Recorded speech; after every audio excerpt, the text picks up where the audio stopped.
square meters and may balcony located at the 26th floor, unit 31. Pagpasok So, po natin. pagpasok natin, okay, kung ano po yung nakita nyo, yan na yun. Ito yung toilet and bath. May kasamang shower enclosure, shower head of course. Tapos of course, meron na siyang exhaust fan. Yes, may exhaust And then fan. here, ito po yung yung kasama na built-in cabinet, upper cabinet, tsaka base cabinet and countertop, tsaka yung lower cabinet. So, yan. And then this is supposed to be the living living room. So you can put like a mini sofa dito, and TV, kung anong furniture ang kaya, kasi medyo maluwag siya. And then this is the one bedroom.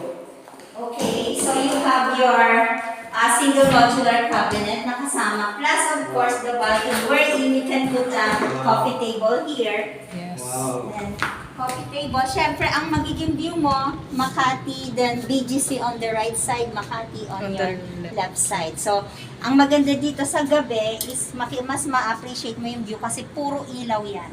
Yes. And then you can just put a small table here, coffee table, and then isang small chair. Then, kung gusto mo magpahangin, then you can do that anytime. Yun, EDSA, no?